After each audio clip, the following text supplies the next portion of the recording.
Se você acompanha Shingeki no Kyojin, você sabe que o Eren possui o poder do Titã Fundador. Mas você sabe como ele adquiriu esse poder? O nosso protagonista passou por uma verdadeira odisseia até receber, de forma nada consciente, esse Titã. Eren era apenas uma criança quando tornou-se o epicentro de um conflito que já durava mais de 2000 anos, sendo iniciado pela ambição e selvageria dos Eldianos antigos. Como já sabemos, a primeira portadora dos poderes de Titã foi Ymir, uma escrava do Império Eldiano que está há 2000 anos atrás no universo de Attack on Titan. Ymir aparentemente era uma garota dotada de profunda ingenuidade. Embora ela obteve um grande poder, ela ainda continuava se comportando como uma escrava de Eldia. E mesmo com todas as possibilidades, ela voltou e se colocou ao dispor dos caprichos do rei, além de ter se relacionado, se apaixonado e ter concebido 3 filhas dele, Sina, Maria e Rose. Você que está vendo esse vídeo não é igual a Ymir. Você tem escolhas. Você é livre, como ela nunca pôde ser. Então use toda a sua liberdade para curtir esse vídeo e se inscrever no canal ativando o sininho com todas as notificações para receber os próximos vídeos. E ao lado do rei, ela ofereceu um grande prestígio ao povo eldiano. Até que 13 anos após ela se tornar titã, Ymir deu a sua vida para proteger o rei de um ataque surpresa de outra nação.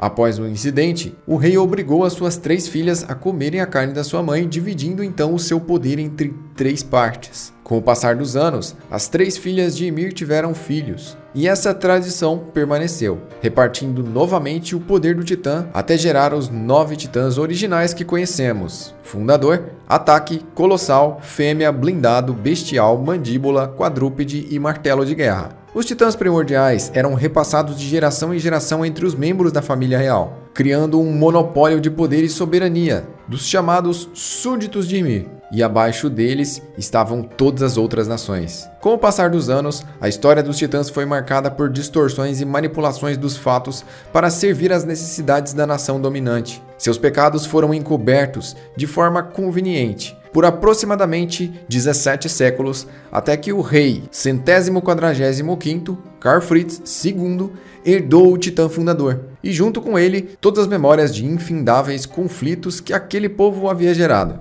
Invadido pela dor e pela vergonha, o rei decidiu abandonar a Guerra dos Titãs, e usando o poder do Titã Fundador, ele realocou a capital de Eldia para uma ilha isolada, que mais tarde seria denominada de Ilha Parades. O rei Fritz ergueu as muralhas cercando o território eldiano, e usando a habilidade de comunicar-se com os súditos de Ymir, ele anunciou a todo o povo eldiano o Pacto de Paz. Enquanto aos eldianos dentro das muralhas, eles tiveram as suas memórias alteradas, para que se esquecessem de qualquer vislumbre do mundo fora da ilha, e que reconhecessem os titãs como predadores que deveriam ser combatidos em nome da sobrevivência. Conforme o tempo foi passando, era chegado a hora do rei Fritz repassar o poder do Titã Fundador para próximo descendente real. As memórias e compromisso com a paz eram também repassadas como um acordo. Do outro lado do continente, os eldianos acabaram perdendo a guerra sem a força do Titã Fundador, sucumbindo então para a nação de Marley. Nesse ponto da história,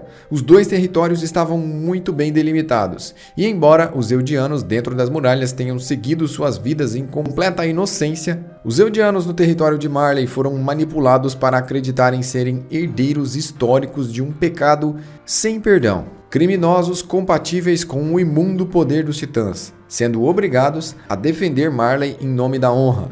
Ódio era a lei fora das muralhas. Marley tinha o poder dos titãs, que foi roubado do povo eldiano, e recrutava crianças eldianas para herdarem os titãs primordiais e lutarem até a morte por seus ideais políticos e desejos de romper o pacto de paz proposto gerações atrás por Fritz. Marley durante muitos anos fez lavagem cerebral em todos os eldianos remanescentes. O plano de Marley era invadir a Ilha Parades e reaver o Titã Fundador, para então estabelecer os Marleyanos como uma raça superior. Diante dessa realidade, eis que surge uma organização de eldianos cansados de receber tratamento odioso por parte dos Marleyanos, estudiosos da história do seu povo. Esse grupo pequeno de eldianos começou uma revolta silenciosa contra Marley. Entre os rebeldes estava um jovem chamado Grisha Yeager, um eldiano inconformado com a situação do seu povo, traumatizado pela violência com que foi tratado durante a sua infância. Ele tinha um ideal de liberdade ao qual arriscaria qualquer preço. Isso porque quando criança, ele apenas por andar fora do território permitido, correu sério risco de vida, e a sua irmãzinha mais nova foi entregue aos cães. Tamanha punição gerou um grande trauma no Grisha quando criança, e ele levou esses ideais para sua vida adulta. Isso fez com que ele mandasse o seu filho, Zeke Yeager, de apenas 7 anos, ao alistamento de crianças que receberiam o poder dos titãs primordiais, a fim de obter informações. Porém, Zeke expôs a revolta eldiana ao governo marleano, condenando seus pais e os demais integrantes da revolta a se tornarem titãs puros e irracionais, que vagariam pela Ilha Parades para comer o seu próprio povo. Essa seria a punição por se rebelar contra Marley, a transformação em titã. Marley perseguiu todos os integrantes da organização, de qual Grisha fazia parte, e como forma de punição, transformou cada um deles em titãs. Momentos antes de ser sacrificado pelo seu ato de rebeldia, em uma grande reviravolta, Grisha recebeu o poder do titã de ataque, com um dos informantes e líder dos revolucionários, o denominado Coruja, cujo nome era Eren Kruger. E assim o plano de libertar os Eldianos das repressões de Marley seguia em continuidade. Eren Kruger era um revolucionário que se passava por marleano, e graças a seus exames de sangue falsos, ele conseguiu enganar e se tornar um importante membro do exército de Marley. Grisha, depois de muito tempo vagando, ajustou o plano para as novas condições e seguiu destino à Ilha Parades, com a ajuda de Kate Sands, que o encontrou fora das muralhas, sem memória e totalmente sozinho. Grisha seguiu com os novos companheiros para o distrito de Shiganshina, dentro do território da Ilha Parades, um dos afloramentos da Muralha Maria, e se estabeleceu ali como médico, onde adquiriu o grande prestígio daquela sociedade. Ele se casou com Carla, e dessa união nasceu o pequeno Eren Yeager. E Grisha continuou levando uma vida dupla. Ele conseguiu informações sobre o paradeiro do Titã Fundador, e ele tentou intervir e fazer com que Frida Reis, que era a atual portadora do Titã Fundador, intervisse nos planos de Marley e usasse os seus poderes de Titã Fundadora para fazer a diferença. Mas ela estava completamente dominada pelo voto de paz. O voto de renúncia de guerra não permitia que ela fizesse nada. Grisha não queria ter que enfrentá-la, muito menos o restante da sua família, pois grande parte dela era constituída de crianças. Então, sem coragem para tomar qualquer tipo de atitude, Grisha desiste. O bisturi que ele usaria para fazer a sua transformação em titã, ele joga no chão. Mas acontece que, paralelo a ele, ao seu lado, estava Eren e Zeke no futuro, o observando. E Eren decide tomar uma atitude. Graças ao poder do Titã Fundador, que Eren estava acessando ao tocar em Zeke, ele conseguiu espiar as memórias do passado. E o Titã de ataque do Grisha tem a capacidade de espiar memórias no futuro. Passado e futuro então se encontram.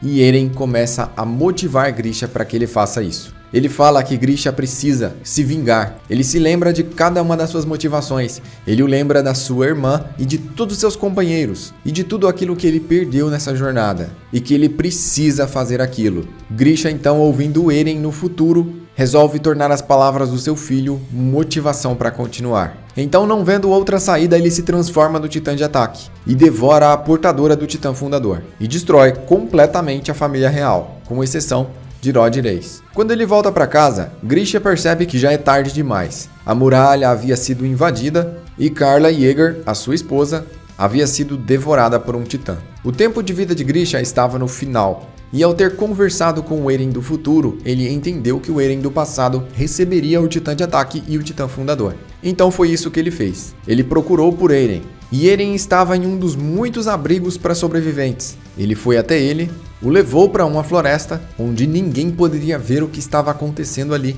Nessa floresta, Grisha sacou seu kit de aplicação em titã, encheu a seringa com o líquido espinhal de titã e aplicou no Eren. Rapidamente, Eren se tornou um gigantesco titã puro e devorou o seu pai, obtendo assim o poder do Titã de ataque e do Titã Fundador. E desse momento em diante forma-se um paradoxo, pois o Eren fez com que ele mesmo recebesse o poder dos titãs. Ele fez com que o pai dele deduzisse isso. Então não é exagero dizer que o próprio Eren fez com que ele conseguisse o poder do Fundador. E a partir desse momento, ele usaria esse poder para destruir o mundo. Esse roteiro foi escrito pela minha grande amiga Witairane. Meus agradecimentos a ela. Se você veio até aqui, deixe um like no vídeo, se inscreva no canal, ative o sininho com todas as notificações. Eu sou o Joel, eu vou ficando por aqui e até a próxima.